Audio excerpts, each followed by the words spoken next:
Hello everyone, welcome to the physics class. Previous lectures में हमने discuss किया था about the conservation of linear momentum. This is one of the topics जिसको use करके आज हम सॉल्व करने वाले हैं गन प्रॉब्लम। बेसिकली जो हमारे पास गन प्रॉब्लम होती है, it is one of the important topic for your syllabus. अब यहाँ पर क्या है हमारे पास, capital M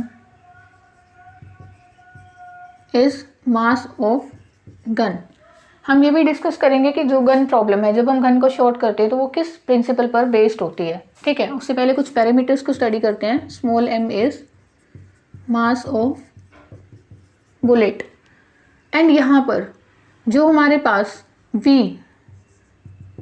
is the velocity of, basically हम लोग क्या कहेंगे, this is the recoil velocity of gun.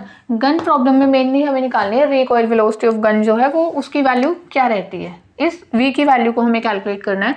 And small u is velocity of bullet. So basically जो gun problem is based on law of conservation of linear momentum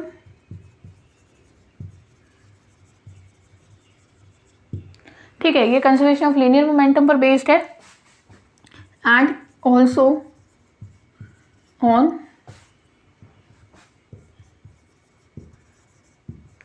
Newton's third law of motion. और किस पर based है हमारे पास, Newton's third law of motion पर। अब देखिए, कंजर्वेशन ऑफ मोमेंटम जब हम कहते हैं तो हम कहते हैं कि initial momentum of the system is equals to final momentum. Initial momentum before firing is equals to final momentum after firing of the system.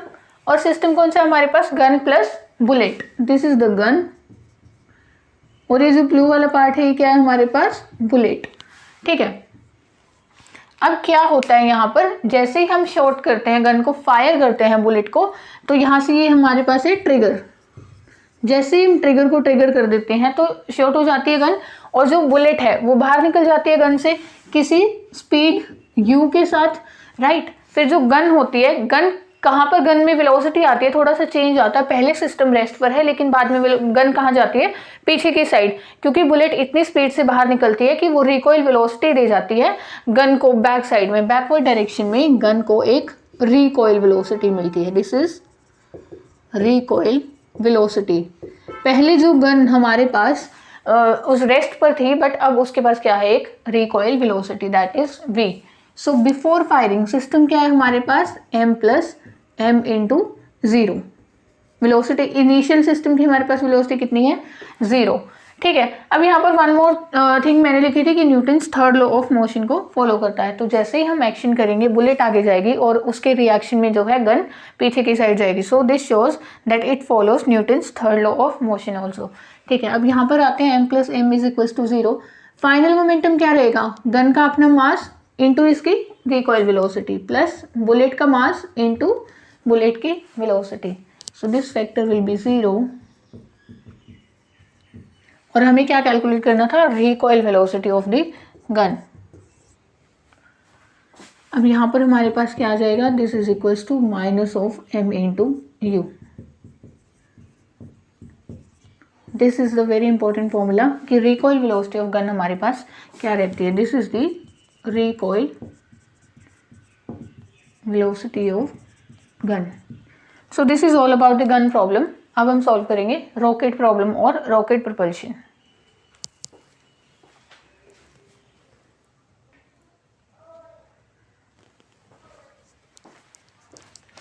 अब हमारे पास टॉपिक है रॉकेट प्रॉब्लम। बेसिकली यहाँ पर एक रॉकेट प्रपल्शन हमें दिख रहा है, एंड रॉकेट प्रपल्शन क्या होता है, it is a carrier vehicle. Rocket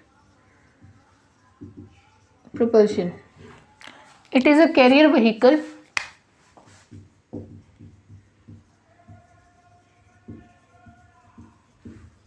which carries which is used to carry satellite और वो क्या करता है, उसको लॉन्च करने के लिए यूज करते हैं in the free space which is use to carry और launch satellites in free space. जिससे हम सैटेलाइट्स को फ्री स्पेस में लॉन्च करते हैं उसको हम कहते हैं रॉकेट प्रोपल्शन। अब यहाँ पर हमें एक रॉकेट दिख रहा है, ठीक है। सपोज इस रॉकेट की जो इनिशियल वेलोसिटी है, ये फिलहाल हमारे पास किस पर है, रेस्ट पर। This is the initial velocity of rocket. और रॉकेट के अंदर फ्यूल भी है, तो एम नोट क्या है हमारे पास, mass of rocket plus fuel. अब यहाँ पर ये जो u है, u क्या है हमारे पास, relative velocity of exhausted fuel. जितना फ्यूल एग्जॉस्ट हो जाएगा विद रिस्पेक्ट टू रॉकेट, उसकी वेलोसिटी कितनी ली है हमने, स्मॉल u। एंड dv क्या है हमारे पास, velocity after firing. Exhausted fuel plus rocket की वेलोसिटी कितनी है हमारे पास, dv आफ्टर फायरिंग, ठीक है। और v क्या थी हमारे पास, v not initial velocity, and v क्या है हमारे पास, instantaneous velocity, instantaneous velocity of rocket.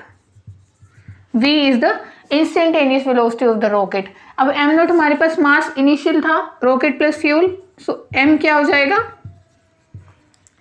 Instantaneous mass of rocket. अब ये जो रॉकेट प्रोपल्शन है ये किस प्रिंसिपल पर बेस्ड है हमारे पास, principle is conservation of momentum. Principle is very important, हर थ्योरी में आपको प्रिंसिपल देना है। It is based on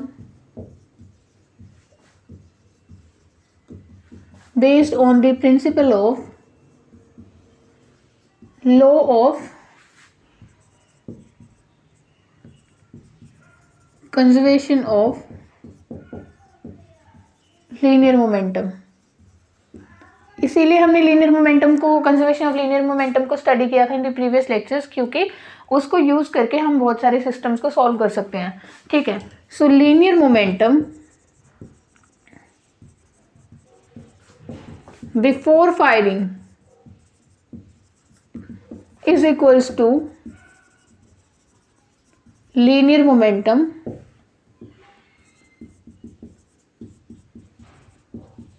after firing. जितना पहले लीनियर मोमेंटम होगा इस सिस्टम का, बाद में भी, फायरिंग के बाद भी इस सिस्टम का लीनियर मोमेंटम सेम रहेगा, कंजर्व रहेगा, ठीक है। सो बिफोर फायरिंग सिस्टम का लीनियर मोमेंटम कितना है, 0, क्योंकि ये जो v नोट है initial velocity of the system, ये कितनी है, इनिशियली 0 पर है। System is at rest, rocket plus fuel को हम सिस्टम कह रहे हैं यहाँ पर, rocket plus fuel is the system, ठीक है। एंड दिस, ये जो अमाउंट है ये dm, ये क्या है, एग्जॉस्टेड फ्यूल, जो फ्यूल एग्जॉस्ट हो रहा है in the form of smoke, ठीक है। लीनियर मोमेंटम आफ्टर फायरिंग क्या रहेगा हमारे पास, इसका मास कितना हो गया, अभी dm एग्जॉस्ट हो चुका है इसके अंदर से, तो इसका मास कितना बचेगा, m minus of dm, mass into velocity. अब यहाँ पर इस सिस्टम की वेलोसिटी कितनी है रॉकेट की, dv, ठीक है, प्लस अब इस एग्जॉस्टेड फ्यूल का मास है हमारे पास dm and velocity is small u, right. So m minus dm into dv is equals to minus of dm into u। इसको ओपन करेंगे, m into du minus dm into dv minus of dm into u। अब यहाँ पर देखिए जो dm है it is very small and dv is also very small. अब दोनों ही इतने स्मॉल है, सो हम इसको क्या कर देंगे, इनके प्रोडक्ट और भी स्मॉल हो जाएगा, वेरी स्मॉल, इसलिए हम इसको क्या कर देंगे, निग्लेक्ट कर देंगे। So we have m dv is equal to minus of dm into u। अब यहाँ से dv की वैल्यू कितनी आ गई हमारे पास, minus of dm over m, और ये u को हम आगे लिख देते हैं। This is the very important result. ये क्या आ गई हमारे पास, इस रॉकेट की वेलोसिटी जिसके साथ basically is the velocity after firing of the rocket minus of u dm over m। अब हम यहाँ से कुछ टर्म्स कैलकुलेट करेंगे।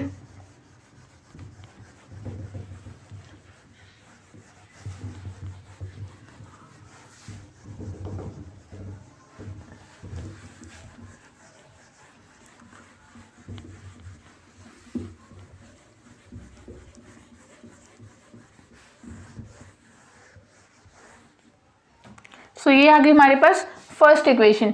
अब अगर इस फर्स्ट इक्वेशन को इंटीग्रेट कर दें हम with in the proper limits, integrating equation 1 with in proper limits, हमें क्या मिल जाएगा, इट इज dv, और dv कहाँ से कहाँ तक जाएगा, v नोट से लेकर v तक, ठीक है। और ये हो जाएगा हमारे पास minus of u dm over, dm is variable so mass अंदर आएगा, ये हमारा चला जाएगा मास वेरी करेगा m नोट से लेकर m तक वेरी कर रहा था। इनिशियली हमारे पास m नोट था और फाइनल कितना था m, instantaneous mass. Initial velocity was v naught and instantaneous velocity was v। So ये हमारे पास आ जाएगा v minus of v naught minus of u log to the base e और ये m naught to m, v minus of v naught, simple mathematical calculation, log to the base e upper limit minus of lower limit, इस minus sign को अंदर लेकर जा सकते हैं। सो ये हमारे पास हो जाएगा log to the base e m naught minus of log of e। अब v नोट को उस साइड लेकर जा सकते हैं u, एंड यहाँ पर हम एक कंडीशन यूज कर सकते हैं log of a minus log of b, इसको हम क्या लिख सकते हैं log of a upon b। ये हम आइडेंटिटी यूज करेंगे यहाँ पर।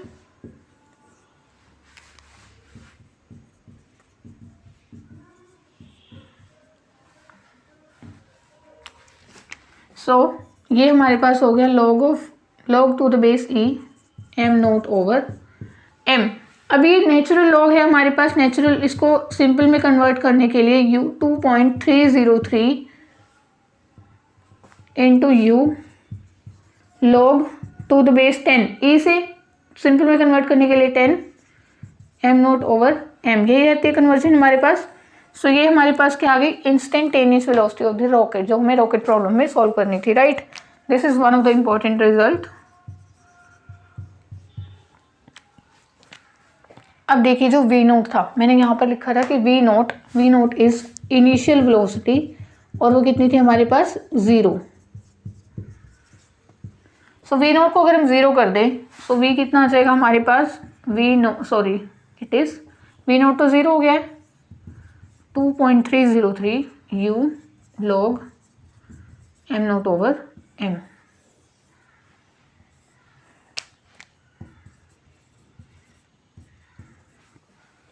ये आ गया हमारे पास फाइनल रिजल्ट। अब हम क्या कैलकुलेट करेंगे, acceleration of this system in the absence of gravity, ठीक है, क्योंकि यहाँ पर हमने ग्रेविटी को निग्लेक्ट किया है। सो उस केस में एक्सेलरेशन, ये सिस्टम एक्सेलरेटेड है, इसकी एक्सेलरेशन कितनी आएगी,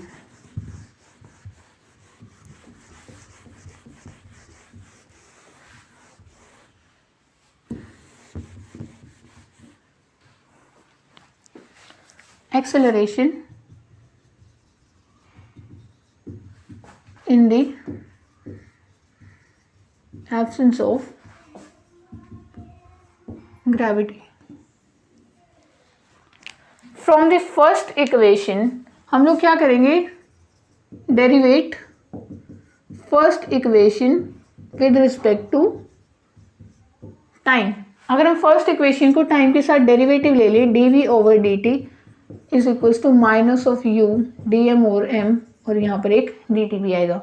m इज कांस्टेंट, उसको हम यहाँ लिख सकते हैं, और ये इट इज लाइक दिस, ठीक है। मीन्स अब यहाँ पर इंटीग्रेशन नहीं है तो m हमारे लिए बाहर ही रहेगा।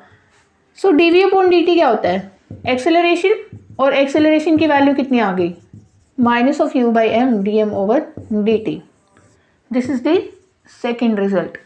अब अगर हम बात करें कि अब थ्रस्ट कितनी लगेगी इस सिस्टम में, जब ये नीचे से ऊपर जाएगा, अब थ्रस्ट कितनी लगेगी यहाँ पर, अब thrust means force kind of, अब thrust in the absence of gravity. अब थ्रस्ट क्या होता है हमारे पास, काइंड ऑफ फोर्स, और फोर्स का फॉर्मूला क्या होता है, mass into acceleration, since the system is accelerated. So from this second equation हम मास को इस साइड लेकर जा सकते हैं। So m into acceleration minus of u dm over dt। So ये हमारे पास क्या हो जाएगा, अब थ्रस्ट की जो फोर्स है it is minus of u dm over dt. This is the another important result. So ये सारे रिजल्ट्स हैं in case of rocket propulsion जो हमें याद रखने हैं. So this was all about the rocket problem.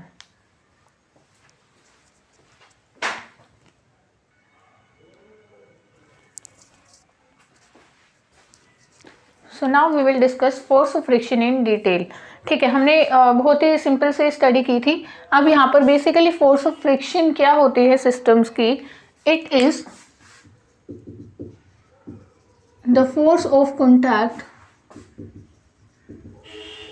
which always oppose the motion. जो हमेशा मोशन को अपोज करे उस फोर्स को, फोर्स ऑफ कॉन्टैक्ट को हम क्या कहते हैं, फोर्स ऑफ फ्रिक्शन. जनरली ये कॉन्टैक्ट फोर्सेस में आती है. कॉन्टैक्ट होने की वजह से ही हमारे पास जो फोर्स है वो जनरेट होती है. अब लाइक हमारे पास क्या है, एक ब्लॉक है और वो किस पर रखा हुआ है, एक सरफेस के ऊपर. एंड ये हमारे पास surface is a kind of rough surface. This is a block of mass m. अब हमने क्या किया, इसके ऊपर एक अप्लाइड फोर्स लगा दी. ठीक है, तो यहाँ पर फोर्स ऑफ फ्रिक्शन, अगर अप्लाइड फोर्स इस डायरेक्शन में है तो फ्रिक्शनल फोर्स कहाँ पर होगी, इन दोनों सरफेसेस के कॉन्टैक्ट के बीच में. And it is denoted by small f. जो ये है हमारे पास, it is applied force. And जहाँ पर भी रफ सरफेस के ऊपर सिस्टम मूव करेगा वहाँ पर एक नॉर्मल रिएक्शन रहेगा हमेशा, और उसको बैलेंस करने के लिए कौन होगा, उस बॉडी का वेट. ठीक है, where F is applied force, small f is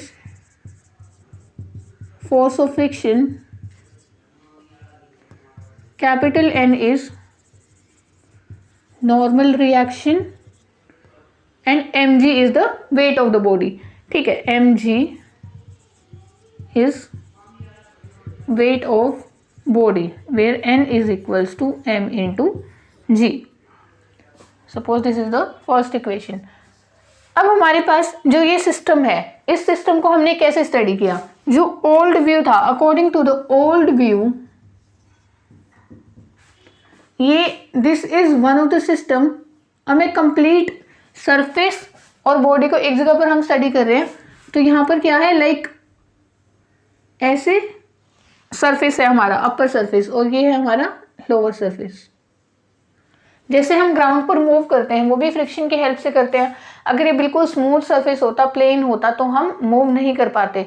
ठीक है, जैसे हमारे पास बिल्कुल प्लेन ट्रांसपेरेंट पेपर होता है, उसके ऊपर हम पेन से कुछ भी we are unable to write, क्योंकि वो फ्रिक्शन लेस पेज होता है. बट अगर वहाँ पर फ्रिक्शन होता तो हम उस पर कुछ ना कुछ राइट डाउन कर पाते. Like this is somehow it is frictional, कुछ ना कुछ फ्रिक्शन है इसमें, तभी हम इसके ऊपर लिख पा रहे हैं. ये इंक को होल्ड कर रहा है. ठीक है, अदरवाइज इनको ये होल्ड नहीं करता और हम इसके ऊपर नहीं लिख पाते. ऐसे ही हम चल भी नहीं सकते थे. जैसे आइस का फ्रिक्शन कम होता है तो उस पर हम फोल्ड डाउन कर जाते हैं क्योंकि फ्रिक्शन नहीं होता है वहाँ पर. ठीक है, सो ये था हमारा ओल्ड व्यू. और ओल्ड व्यू कहता है कि ये क्यों होता है, इंटरलॉकिंग ऑफ सरफेसेस की वजह से. जब सरफेस एक दूसरे को इंटरलॉक कर देते हैं तब वहां पर आती है फोर्स ऑफ फ्रिक्शन. और हम जैसे खड़े हैं ग्राउंड पर, हम वैसे ही खड़े रहते हैं, अदरवाइज हम फोल्ड डाउन कर जाते. ठीक है, but according to the modern view, जब हमने थोड़ा और इसको स्टडी किया और मैग्नीफाइड व्यू में हमने इसको देखा, तो वहां से हमें क्या पता चला, this is one of the block and suppose this is the another block, या फिर सरफेस हम कह सकते हैं. दो सिस्टम होने चाहिए हमारे पास. अब यहाँ पर कुछ पार्टिकल्स हैं, सिमिलरली यहाँ पर इसके अपने पार्टिकल्स हैं, और यहाँ पर फोर्सेस कैसे हैं, लाइक दिस. मतलब जो मॉलिक्यूल्स के बीच में फोर्सेस हैं, विच मीन्स ये जो अब मॉडर्न व्यू में इन्होंने बताया कि this force of friction is due to force of electromagnetic attraction forces. और वहां पर हमारे पास टू टाइप्स की फोर्सेस आती हैं. First is cohesive force, second is adhesive force. Cohesive force में क्या होता है basically, force of attraction between same molecules of same substance.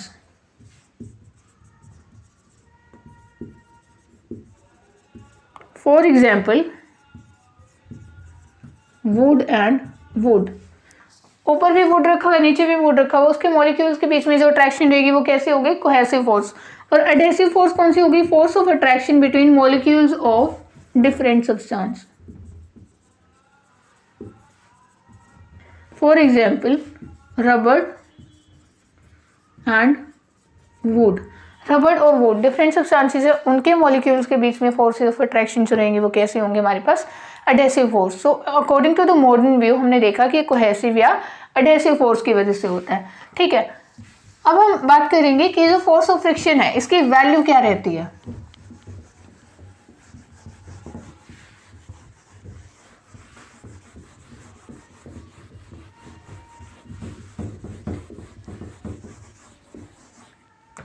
देखिए अभी हमने यहाँ पर देखा था एक नॉर्मल रिएक्शन की value and force of friction and applied force को। So force of friction is always directly proportional to the normal reaction, और ये जो प्रोपोर्शनैलिटी साइन है it is equals to mu, and N की वैल्यू हमने क्या की थी यहाँ पर, M G. So mu into M into G, this is the value of force of friction. अब जो यहाँ पर म्यू टर्म है ये किसकी इक्वल आ गई, by M G F divided by N. अब यहाँ पर ये भी फोर्स है, ये भी फोर्स है, small F and capital F are different, ये आपको ध्यान रखना है। म्यू क्या है हमारे पास, coefficient of force of friction या फिर कोफिशिएंट ऑफ फ्रिक्शन हम इसको कह सकते हैं, और it is unitless and dimensionless quantity. जो कोफिशिएंट ऑफ फ्रिक्शन होता है हमारे पास ये यूनिटलेस और डायमेंशनलेस है, क्योंकि it is the ratio of two forces which having same units and same dimensions. So this is about the introduction of force of friction. इसी के साथ होता है हमारा आज का लेक्चर फिनिश। नेक्स्ट लेक्चर में हम डिस्कस करेंगे about the types of friction.